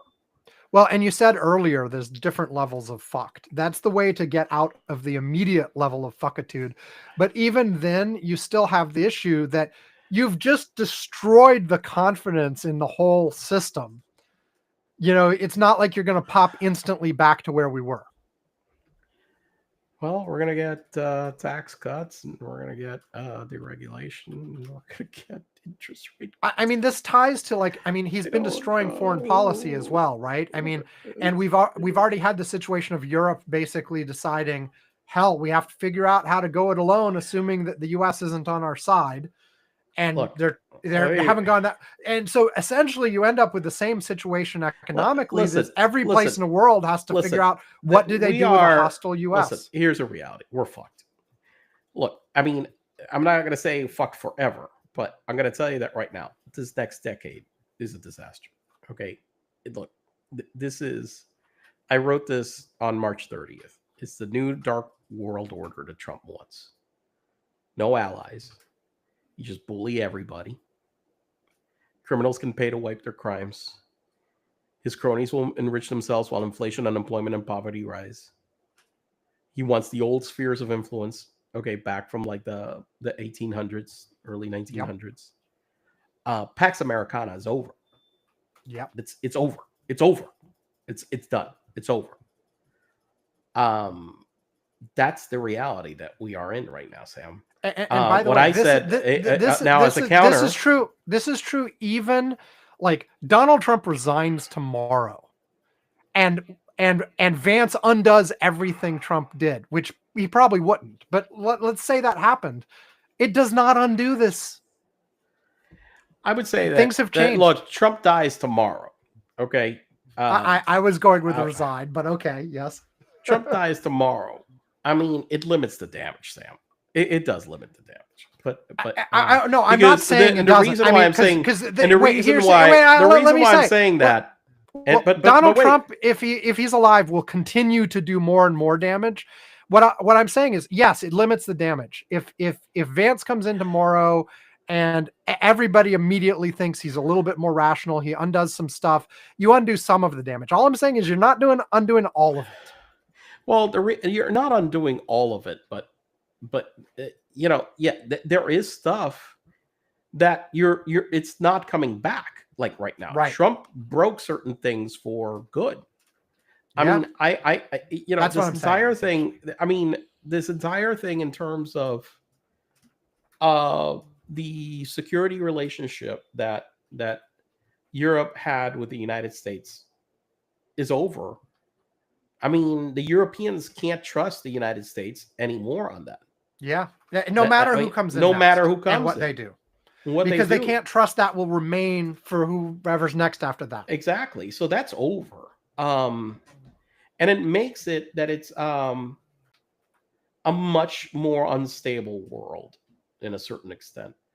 Because the reason is because you've got a lot more countries that are going to arm themselves to the teeth. Mm-hmm. And like it's the same thing as having more guns on the streets doesn't make the streets safer. Right. So having a lot more countries, even if they are countries that I am aligned with and agree with, just so many armed isn't great. I will say this, that I was thinking and you're going to get the same kind of thing economically as well. Like it's not going to be helpful to the world overall if every country decides they have to figure out how to maximize how well they'll do if they can't trade freely internationally. Yeah. I was also going to say that the Democrats need their own project. Well, but I said 2026 and Bob said 2025 Q2, but 20 should be like right now. But in terms of, well, I just want to say this once. One thing. Like I was saying, like in 2021, that the Democrats desperately needed to do shock and awe themselves then while they had a chance, and of course they did not have the right Senate to do that. Joe Biden wasn't in the mood for it. But I mean, my God, in 2021, they should have reformed the Supreme Court. They should have added states. They should have done voter legislation. They couldn't. But Monday morning quarterback right now. It's not Monday morning when I was saying it back then. Yeah. But look, I think that a lot of people, including myself, I was like, look, you got to let Biden, do it his way. And, his way was, hey, maybe instead of continuing to antagonize, we try to do something that works for everybody. And we try to get this country back. And he got more done that way than anybody expected. Exactly. And it just, and let's be clear, he got older. People like, what happened politically is what happened politically. Yep. And the Democrats weren't good at countering the messages. And so, and the economy was the economy, and they want, so it didn't matter that the economy was the best. Everybody just saw it. What's your Democratic project 2025? No, my thing is that I think it needs to start right now. I'll tell you where things need to start. I think that, like right now, Richard had suggested that, and I thought at first, it's too early for that, but he's not wrong. That the Democrats need to figure out who the fuck their leader is and to create a shadow cabinet. And that is not a crazy idea. And I will tell you why that is not a crazy idea. Because beside that shadow cabinet, you need to work with a number of NGOs and rich donors to create structures, okay, like right now, to cover for the shit that Trump is destroying in government in terms of healthcare, education, and other shit, to provide that guidance and to counter the stupid messaging that they are doing, and to be able to provide resources to, they took away your resources. No, here they are. Okay. Yeah. No. And that needs to happen both at a US level and at a global level. And so, but what you need is the Democrats need to pick, okay, I don't know, maybe they're not the president, but somebody that needs to be the leader of this. We need to have these people that, who the fuck is our person who shadows RFK Jr., who shadows the Treasury Secretary, who shadows these people. And it's like, okay, RFK Jr. goes today and says, well, this is bad. We're like, no, fuck you. This is our committee. Sure, where all of that shit he said is wrong. This is the way this should be. And it's got to be, you have to be basically tit for tat every fucking minute, every fucking thing they say, you're up there on a bully pulpit and you're fucking countering every single piece of bullshit I absolutely agree. I mean, I think I don't know that the Democrats are organized or unified enough to actually pull it off, but I think you're absolutely right. They should. They should be. And I remember saying, right after the election, hell, I saw Kamala and Obama come out of the woods. Yes. What the fuck? I'm like, hey, Kamala. No, listen, I mean, and that's what we need. Look, I was like, look, there is no need to wait for after midterms. The 2028 presidential election should be going right now. Fuck that. And I don't care. Like they don't have to obviously actually pick the candidate quite yet, but you need strong Democrats out there. Yes, with the visibility of running for president and making their case right now. Right now. Don't wait. Don't wait. If Harris, I know you're thinking about running for governor, but if you have any thoughts whatsoever of running for president again, start right now. Right. Start right now. Right now. Buttigieg, start right now. Right now. What's his name? The guy who just did the filibuster thing. Right. Booker, start right now. Hell, even the stupid guy in California who I don't like. If you're serious about it, start right now. Yeah. All of you people, start and use that to make noise. Yeah. And it can't all. And what. And it's really tempting to make it all about like how bad Trump is, but it has to be your vision too. It has to be your counter. And that's my point. That's my point by having the cabinet, which is where you're having these people that know this is the vision that we should have. And this is what we do in the economy. About the specific areas. This is what we do in healthcare. This is what you need to have that. This is the plan, and this is what we're doing. This is how we're fixing shit. As soon as possible. And like you said, even on simple things like, okay, the CDC isn't going to put out updates on XYZ anymore because they fired everybody We're collecting the data. We're going to set up the website. We're going to collect the data. We're hiring those people. We're getting donations. We're going to hire these people. We're going to bring over here, and we're fucking, we're covering for what this government is doing. We can't necessarily make up for everything that gets, because the budget. But we can make up for a lot. But we can make up for a lot. I mean, during COVID, CDC was not the best source of COVID data. No, it wasn't. No. There were volunteer efforts who had more up-to-date, real-time data that they collected from all sorts of places and brought together. And those kinds of efforts could work in a whole bunch of different areas. But I think you're absolutely right. The messaging, the real-time counter messaging has to be there and has to be strong. And it has to be none of this like, oh, we're going to wait a week and then we're going to do like Medicare Day. No. It needs to be, we need to be out there. They need to be battling. And what Cory Booker did was the right approach. Fuck this shit. We need to do that every fucking week. The hell with this shit. Now, my one criticism is I think it absolutely got a bunch of attention and got a bunch of people doing, energized who weren't before. But at the same time, it didn't actually block any business. Right after he was done, they fucking confirmed Dr. Oz.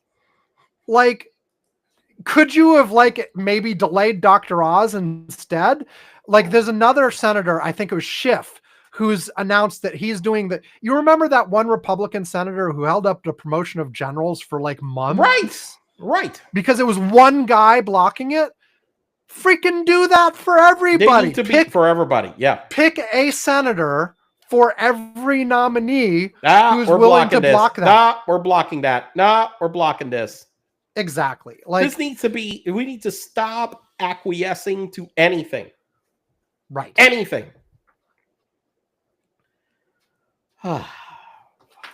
Yeah.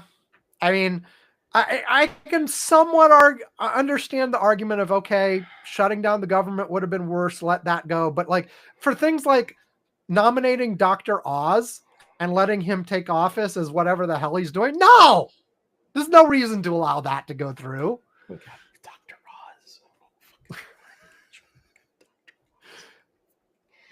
Oz. And yes, can he like do some temporary appointment in the meantime and still do damage? Of course he can. But don't let Dr. Oz in.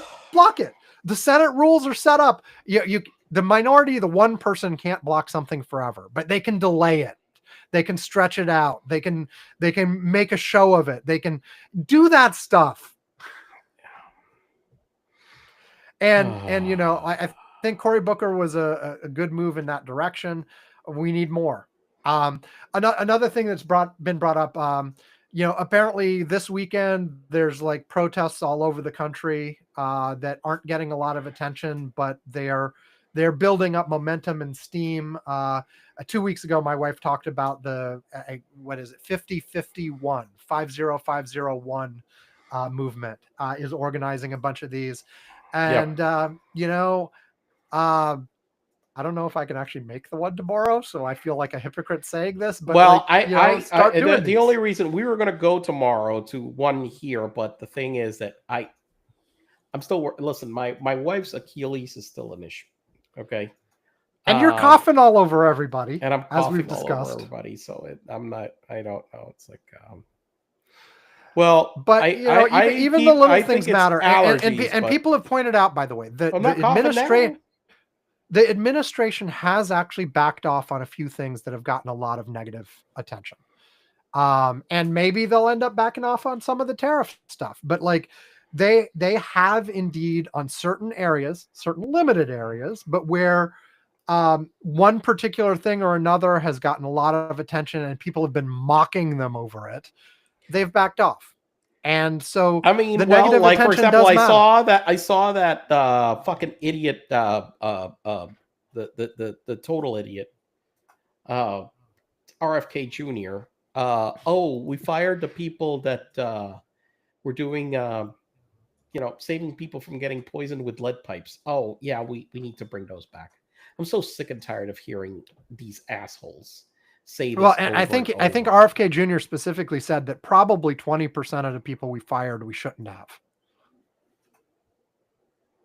What kind of a fucking jerk off does this? I mean, he's oh my god, fucking I better not bump into these people in person. I'm gonna get arrested, Sam. If I fucking see RFK Jr., I'm gonna fucking punch him. Yvonne, just to be clear, you would not just be arrested. You would be arrested, shoved in a dark plane, and sent to a prison in El Salvador. Fuck. Let's be clear on that. The fact that you are a citizen does not matter in this context. You're Puerto Rican. That doesn't really count anyway. Well, I do have some very high-powered attorneys on call that are connected. I'd probably be able to get some. Some full. They won't even find you. You'll be disappeared. You'll be gone. Well, I'm a squirrely little guy. I can. Look. If it happens like near here, I know where the NetJets place is. I'm fucking putting the Amex. My Amex. I can charge a private plane on my fucking Amex. I'm like, fuck this shit. I'm like, all of a sudden I'm, Sam. Yeah. I'm on a jet on the way to. I'm not sure where yet. I got to talk to the pilot. Where there's no extradition treaty. Yes. Yes. So it'll be something like that. On that note, we should probably close it up, Yvonne. Okay. Oh God, the fuck? Why? America. You fucking morons. Why? Yvonne, it's clear. It's because Kamala would not make pro-Palestinian statements and was too supportive of Israel. Assholes. And so, and eggs and the price of eggs. We don't want those trans people playing college sports. Yeah. That kind of stuff. That's it. And we don't want a black woman because that would definitely don't want a black woman. Yeah. Definitely don't want one of those. That's for fucking sure.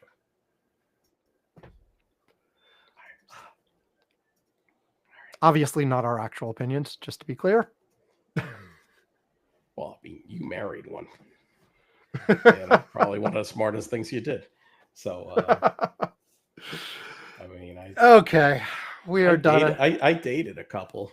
Oh, I didn't get married to one. Yeah, there you go. I mean, women are fucking smart, but our country hates them. Yeah, you know, I've heard the argument stated usually as a joke, but like I'm not so sure I'd be upset by this, saying, you know, basically men got to run the country for 250 years or whatnot. You know, why don't we just outlaw men in politics for the next 100 to even it up a little? I'd be good with that. You know, I'm down for that. You know, I remember saying when we were in the run up for 2020, and we did end up with Joe Biden, but like the thing that I kept saying is, how about we just have a rule straight up, no straight white men? Like whoever we pick, no straight white men. They've enough, you know, and I am one, but I don't care. We've had enough of those. Let's do something different. Exactly. Enough of you fucking guys.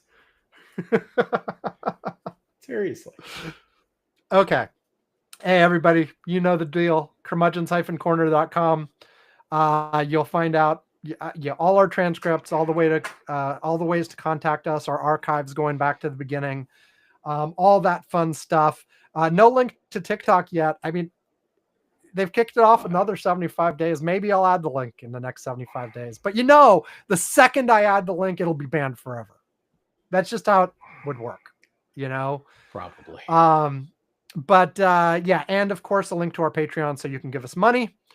And at various levels, we will mention you on the show. We will ring a bell. We will send you a postcard. We will send you a mug. I still owe stuff to Pete, Greg, and Egg. Not Egg. Pete, Greg, and Egg. Pete, Greg, and Ed.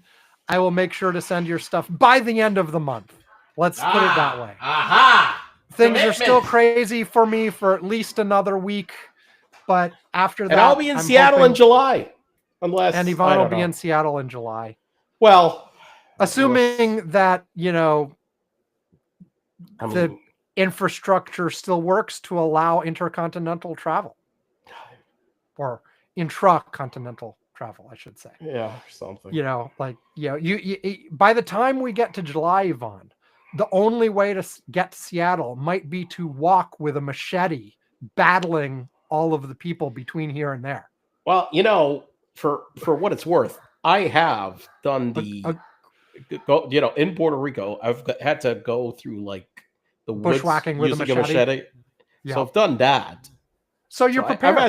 I am prepared for that kind of. It's a long time since I've done this, but I have some preparation for this. So you are prepared. You will do the journey from Miami to Seattle with a machete, walking. I'm sure that won't draw any attention. Make sure I get a very big rusty machete. Oh yeah, that won't draw any. Yeah, that won't. Yeah, yeah. Okay. Yeah. Anyway, at $2 a month or more, or if you just ask, we'll add you to the Curmudgeon's Corner Slack, where Yvonne and I are chatting throughout the week about all kinds of wondrous stuff that would make you want to join us and chat with us. And you're missing out if you're not there. Now, I'll be honest. Most of the talk in the last 48 hours has been about the exact same thing we've been talking about on the show, the tariffs and the impending economic disaster. But do you have something that's not that you want to highlight from the Curmudgeon's Corner on Slack? April Fool's Day, I fell for one. You fell for one, yes. And I shared it on our random channel, where I get this notification from Flight Radar 24 that fucking Concorde is flying from LHR to JFK, and I'm like, what the fuck? And I go and I open it, and they've got this fucking. They're tracking a Concorde from LHR to JFK. Now, the thing is, the reason why I didn't immediately just think it was April Fool's was because there had been a couple of people that had been trying to actively, get one of the BA Concords, the one that was more closer to being flyable, operational, to fly again. Okay, so I had read a couple of times that there were a couple of people that were obsessed. Look, just going to get one of these to fly again. Okay, but then I go and I look at it and I realize, I'm like, wait, now. Oh, fucking April Fools, you fucking bastards. Now, I really wanted that to be true. I only realized just now that you were actually fooled. I thought you were sharing it just like, oh, cool April Fool's. Oh, no, I didn't realize you were actually fooled. I got fooled for a little bit. I went and I'm like, they had not done. Look, I've had Flight Radar 24 for I don't know how long. I don't recall them ever having done this before. So, I mean, I just get, they always have this thing about unique flights to track, okay? So they'll pop up, hey, this airplane, the first A350-1000, when that happened, is making its maiden flight from whatever, so and so forth. Hey, 787X is making its final test flight, stuff like that. So you get a notification. So, right. So getting a notification like this of some unique flight, isn't uncommon. And so all of a sudden I see, the Concorde is flying to LHR JFK. I'm like, wait, what? And then, it took me a minute or two. And then I realized, oh, fuck you. You assholes. You fucking assholes. I really wanted that to be true. Okay. And I believe that the tail number that they used, they used a real tail number from a Concorde, and it's the one that I have a picture of in my son's room. Okay, so because it's not like they fucking even used a real tail number for a fucking Concorde that I know exists. Right. So I'm like, what the fuck? So but no, there's no Concorde. I don't think any April Fool's jokes got me this year. And I think, look, the other thing is, I think there was sort of a golden era in like the early 2000s where all kinds of internet websites made April Fool's jokes. And a lot of them were actually funny and they were amusing. And, the one people always talk about is Think Geek making the Tauntaun sleeping bag from Star Wars. And so many people liked it that they ended up actually making it and selling it a few months later. But there were all kinds of others and it was funny. And then like all the brands started getting in and trying to do something. And then it got really overplayed. All right. It got overplayed. It got dumb. It was, and I just, it wasn't enjoyable anymore. This one isn't an April Fool's joke, but it kind of is. Okay. Newsmax, this is something else that I shared on the Slack.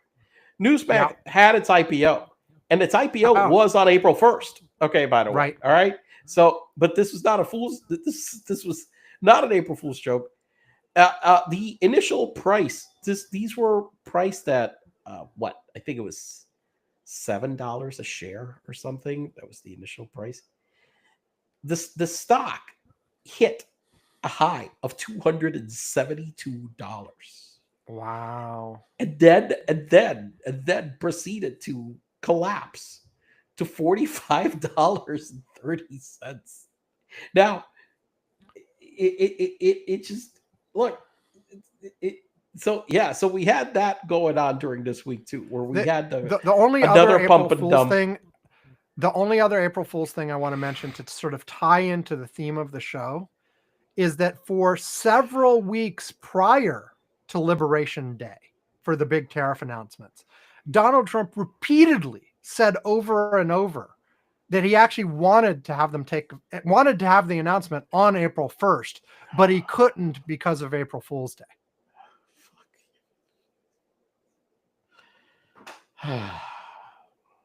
And so he pushed it to April 2nd instead. Well, nice. Well, yeah. Okay. But yeah, so you don't think you're not going to buying any Newsmax stock, I take it? I mean, it opened. Yeah, it's like the okay. price. Let me ask, because right after, like I think it was our prediction show in December. Yeah. One of the things or maybe it was some other show, but we talked about what were the right investment vehicles for a Donald Trump presidency. And we said, well, obviously DJT. How's it doing? Everything else is crashing. How's DJT? Okay, it's a great question. Let's check this out. Hold on. Where are you? Where'd you go? There we go. Okay. All right. Let's go back to DJT. DJT. Okay, here we go. DJT is at it's down to $17. So, well, how's that compared to its high when he was inaugurated, when he was elected, all that stuff? The peak of DJT, it opened. Let's see. It had been at $62 was its peak. When was the peak? This was about. This is not supposed to be a hard question. A year ago. It was a year ago. Okay, and so it had collapsed to $13 right before his inauguration. It soared back up to right before the election. Right.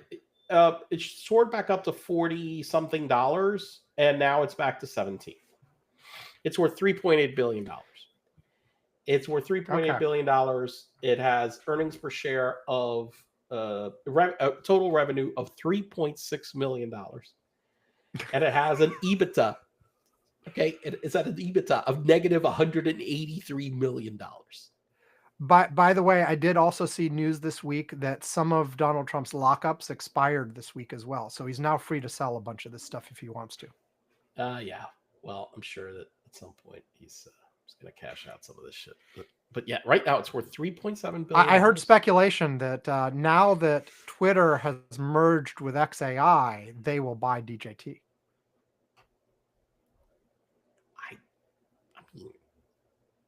I mean, Elon must be not for any monetary value of the actual stock, but just to, as you have said, all of this stuff is vehicles to bribe Donald Trump.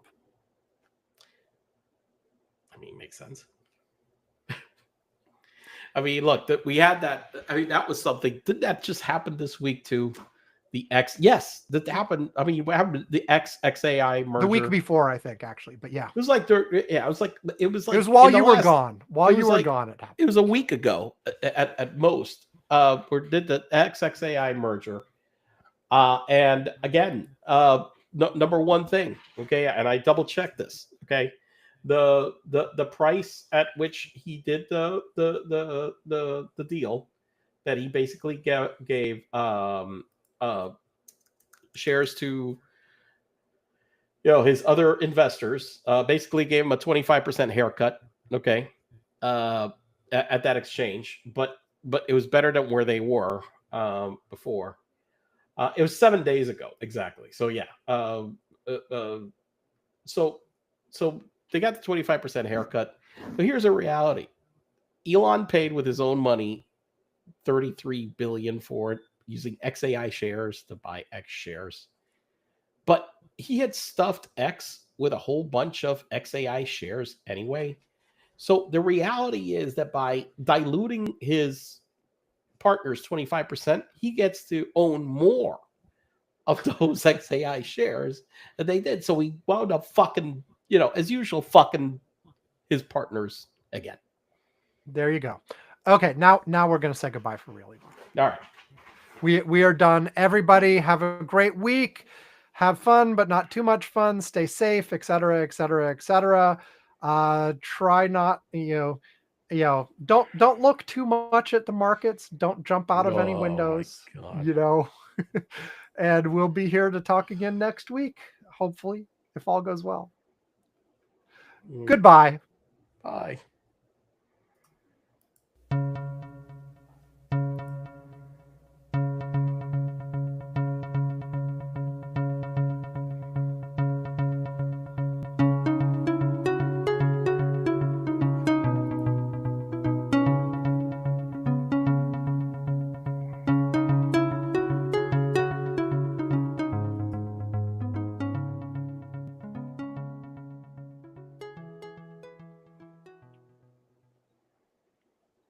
Okay, here we go. Hitting stop. Take care of yourself. Get better. Oh, I'm working on it. Later. Bye. Let's see. I'm Success. successfully up. All right. Okay. Bye. Later.